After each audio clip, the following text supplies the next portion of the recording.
Lewis, welcome to the show, brother. How you doing? Dude, so excited to have you here. We met probably like a year and a half ago. You jumped into one of my courses, and I got to know you better and what you do and how you do it. And I love what you're all about. I love you're all about the customer service. So first, tell people where you're located, the name of your shop, and then tell us how you got into the industry. We're Latin American Pawn Shop. We're in Orlando, Florida. Um, the way I got into the business was just a family tree. My grandfather started in Puerto Rico. My dad started helping him, and then he took over it about close to 50 years ago. And we moved over to Florida in '94, and my dad still had the pawn. He had 7 pawn shops in Puerto Rico, and Huh. then over here he was doing car dealerships and selling cars and buying properties. And in 2008, he had the bright idea of opening up a pawn shop here, and so he did it. He started looking around, and he wanted to be in the middle of wherever all the pawn shops were. He wanted to be right in front of whoever the biggest pawn shop was, and No that's fear. exactly what he did. He found a spot, the original spot, which is down the street from where we are now, and right in front of us, across the street, is literally Cash America. To the right of us was Valley Pawn. I think 2 miles down was another Valley Pawn and another Cash America. And he said, "This is where I want to be. I want to be right in the middle of all of them." And at that time, everybody here was charging 25%. So he says, "I'm gonna go in there. And I'm just gonna charge everybody 10%." And he didn't know how it was gonna go, but it went extremely well, and we been here ever since. Amazing, man. And so it sounded like your dad had no fear, right? No, Just like my dad would never. He loved competition. He wasn't scared of losing money. incredible. He was awesome. What were the pawn shops called in Puerto Rico? La Casa de Resuelve. Nice. Very cool. Yeah. Awesome. And so you started working probably like while you were in school during summers, Yeah. coming in summer job. And what was it that you knew that you were going to do this full time? Say that again. When did you know that you were going to be a pawnbroker full time? When he first opened the shops here, I was still in I was in my senior year of high school, that first year. And then I went off to college to play football. So I used to come back in the summers and work, and I liked it. Wouldn't say I was in love with it because I wasn't really paying that much attention to them. And it wasn't really until probably like my junior year in college where my football was ending and I had to figure out what I was going to do after. My dad really wanted me to go work with him, so we started paying more attention to it, and I started spending more time in it.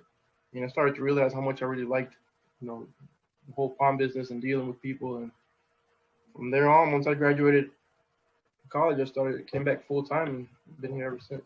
Love it, man. And at some point, I know that you lost your father like I lost mine. When did your father pass? 2016. 2016. Obviously, for me, it was a big pill to swallow. He was a mentor of mine, taught me everything. It sounds like the same for you. And what is it that you took from your father that you use today to make your business still successful? The customer service, 100%. He would lose $300 on a customer to keep him. He did not care to lose money on to make somebody happy. And there was times that he would do things like that, and when I was younger, I couldn't quite understand it. We would have arguments, and why are you doing this, or why are you paying so much for this person, or why are you giving them such a big discount? And now that I'm doing it myself, I realize why he did it and how much it works. It's damn near free marketing when you do stuff like that. So he would give people $100 discount, and that same person would later on bring 2 or 3 friends and cousins to come and do work with my dad. So it took me a while to understand that. So not only do you guys charge way less interest, right? I think that a lot of states who are in the 25% interest, they're like, there's no way that we can survive if we charge less. But you guys have been charging 10% since you opened, essentially. I think I saw a sign that said just 10% interest on one of your buildings at some point. Still did business incredibly well, and that customer service that you talk about, right? What's been the hardest thing? Like when you transitioned, when you went full time, I mean, obviously losing your father must have been hard. What's been the hardest thing of having a pawn shop in Florida, charging 10%, and having that open mindset of the customer is so important? What's been the hardest thing for you? I think probably internal stuff is the hardest thing. Training the employees and keeping them happy and keeping them doing productive things throughout the day, so that time is not wasted while we're here. As far as customers and dealing with them, to me that's the easy part. A lot of pawn shops I know they make that the hardest part, which I don't. To this day, I don't understand why it's so hard for customer service. To me, that's the easiest thing. Anything that's hard or it has been hard has all been internal, whether it's been me on the managerial side or just taking care of the employees and making sure they're trained correctly. That's been the hardest part for me. I think that when you mentioned that about customer service, I think it's where you get your training from, right? Your father was all about customer service. You mentioned he'd lose $300 on a deal. You've got pawnbrokers who are probably listening to this, that if they lost $5, they'd cry, right? There's no way a customer is going to make me lose $5 or is going to do that. And so they stop doing great customer service because one or two customers screwed them over or tried to get away with something. And it's not easy. There's times where you really got to bite the bullet and just, all right, just take your $20 and just go back and take a drink. But if you get used to it and at the end of the day, you're like, all right, fuck, we still made X amount of money. We're still in the green and we're still doing good. So it's hard. It gets hard. How many team members do you currently have? 6. 6 team members. And how big is the store? How many square feet? Or tell us about the original store, how many square feet, and then what you went to. The original store was only like 400 square feet, maybe. Oh my goodness. Okay, so small. It was small, yeah. And then we had probably 1,000 square feet of storage in the back. Here, I think the front is about 1,200 square feet, and then we have about another 2,000 square feet of storage in the back. And you guys were doing the old Wendy's.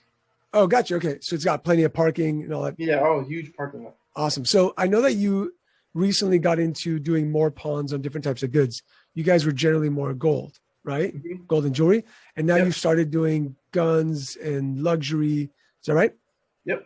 And what's that done for your business, opening up to different markets and not being afraid to just jump in and start? The biggest lesson that I've learned when I'm trying to get into this gun thing is I'm sometimes a micromanager and I want to do everything myself. And this gun thing has really shown me that I can't do everything myself. And it would be impossible for me to grow the gun department trying to do it the way that I was trying to do it. So recently we've had some meetings with another gun store / pawn shop here in Orlando. And it looks like we're working out a deal to where they can come in here and help me with the gun stuff. And then we split the profits that way. I'm pretty sure we're going to do it. We're about 90% sure we're going to do it. And I think that's going to help me a lot because it's impossible for me to keep up with it, with the jewelry. And then I do a lot of custom jewelry also. And our staff loves guns, but they don't know guns.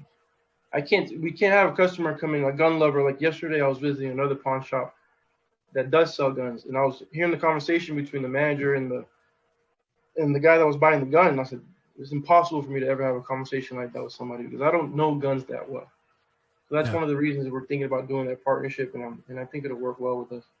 Amazing, man. And so what's the future look like for Latin American Pawn? I mean, do you guys want to are you looking to grow your stores, or is it just this one store and make it the biggest and the best in the area? That's it. One store and just make it the biggest, baddest pawn shop I can. Love that, man. You know what's amazing about that, Louis, is that a lot of pawnbrokers think that success is having a lot more stores, but it's actually having whatever it is that you want, either one or many, and having the time, the freedom, and you're a healthy guy. So to be healthy, spend time with your loved ones. And so I respect the hell out of you for that. Not just thinking I want more stores, but thinking I want one great store so I can have time to enjoy my life. Yeah. One of the guys I look up to is I think it's Sam, the one from California. And shock it. Yeah. Yeah. Just one monster pawn shop like that. I mean, that's all I want. Yeah. Grow it and make it as big as I can. And he's an amazing guy. He's in the mastermind and shares information and is an open book. I think that's the most important thing is, just an open book as to what's working, what's not, because what works at the end of the day is your mind, right? Yeah. What you do, like what you do is different than what he does. And if you guys share that information, you'll take your business and crush it even more. Yeah. Love it, man. Cool. So tell us, I remember you saying at some point that before you had never really spoken to other pawnbrokers, been around other pawnbrokers. So what's it been like to dive into the Pawn Leaders community and just, get to know other pawnbrokers as opposed to like sheltered on this island, by yourself? Yeah, I didn't even know it existed. Like pawnbrokers talking to pawnbrokers, because when we came in here in Orlando, everybody hated us. So I just figured all right, just everybody's gonna hate us, nobody's gonna talk to us. And then I found the Facebook page, and it was pretty awesome how everybody communicates and helps each other. And I think the first question I put on the page was, how should I merge the stores? And then so everybody flooded with me with answers of how you should market it when you're merging the store and closing another one. And I got a bunch of feedback from it, and I loved it. And I was like, oh, it's a lot different than what I thought it was. I thought everybody were dickheads and nobody really wanted to talk to us. But it's been awesome. And then I've met a lot of great people on there. A lot of great people, a lot of great advice. So it's been pretty awesome. I love it. Love it, man. I know that 10 years ago when when I had my own pawn shops, it was open, but you had to go to conferences or be on the board of directors of a state association. And I think now the information, the community, the family feel of pawn has been amazing. So, Louis, tell us, like, if for those who are listening who are wanting to grow their businesses, wanting to grow their stores, give us some insight as to what you've done. I know the customer service was one of them. Give us another one of what you think makes a pawn shop successful. I think you have to be competitive. I did sports my whole life, and I was competitive the whole time. And you have to, not in a jerkish way, but you have to look around your area, wherever you're at, and see what other people are doing, and just want to do better than them. I mean, just be competitive in a way that if you go across the street and you see a pawn shop doing something at 10%, then why don't you go in there and just do it 8%? When there's a guy down the street from me that tries to do 10%, and if somebody comes over here, well, listen, I'll give you 8%. There's people I give 4% to, just to have them come in. So I think having that competitive mindset of wanting to do better than the next person, and not in a bad way, helps a lot. So if you see somebody doing a marketing that's working for them, you should take what they're doing and make it better and do it yourself. Try to beat them that way. So I love it. Yeah. I also feel that, like, complacency, right? Like your father wasn't complacent. I think he taught you to not be complacent, to be competitive, to be the best of the best. That's what it sounds like. So you had an amazing teacher when it came to that. Thank you for sharing your story here, Louis. Thank you for sharing what you've gone through. And if you're listening, again, Louis said two things. One, incredible customer service. And two, there's nothing wrong with being competitive. Take it and be competitive in what you do, man. Thank you so much for being here. And if join us on the next podcast episode here at Pawn Leaders. Louis, thank you so much, brother. Thank you so much, y'all.